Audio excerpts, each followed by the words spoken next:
sommes de retour dans cette édition du 7 février. Merci beaucoup si vous nous rejoignez à l'instant et merci beaucoup pour votre fidélité. Désormais, comme convenu, il est l'heure de retrouver le président de iWave Capital, David Furcage. Bonjour David.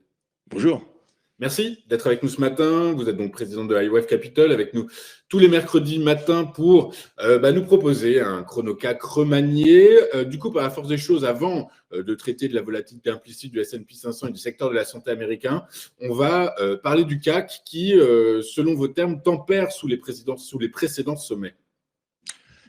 Bien oui, en fait, depuis la semaine dernière, il ne s'est pas passé grand-chose de très nouveau sur l'indice français, le CAC 40, donc, qui caracole sous ses plus hauts historiques et non loin de sa précédente résistance majeure qui se situait, je le rappelle, autour des 7700 points.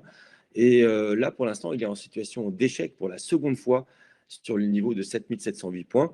Et il faudra clairement s'affranchir de ce niveau-là pour rejoindre de nouveaux plus hauts historiques significatifs. Ok, très clair. Écoutez, on va suivre tout cela avec attention. On va parler de la volatilité implicite du S&P 500 qui, malgré un discours plutôt ferme et prudent de la Réserve fédérale américaine, se navigue plutôt en territoire bas. Oui, on avait vu depuis quelques temps maintenant que l'évolution des indices était liée au taux d'intérêt. Et ce que l'on remarque depuis une période récente, c'est qu'elle s'est décorrélée au taux d'intérêt, alors même que la Banque centrale américaine est un peu plus dure à l'écart d'un renversement de sa politique monétaire qui était restrictive. Et on se demande maintenant à quel moment aura lieu le fameux point pivot. Alors dans ce contexte, néanmoins, de robustesse de la croissance américaine et d'un discours plus ferme du banquier central Jérôme Powell, la volatilité implicite reste sur des points extrêmement bas, dès l'ordre de 13%, caractéristique de marchés haussiers significatifs. Et pour autant, donc, le marché continue de progresser. Donc, je répète, alors même que le ton de la Banque centrale américaine est assez ferme à l'égard de l'évolution des taux d'intérêt. Oui, très clair. Après, il faut mettre en exergue la croissance américaine qui reste très, très robuste, dynamique, et probablement que ça peut expliquer aussi la belle performance des indices actions du côté des États-Unis.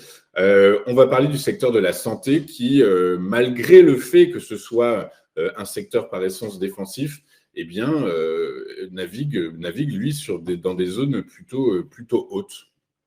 Alors effectivement, dans ce contexte de volatilité extrêmement faible, de marché donc porteur et confiant à l'égard de l'avenir, le SP500 marque de nouveaux sommets significatifs. Donc on a vraiment quelque chose de distinct entre l'Europe d'une part et les États-Unis d'autre part.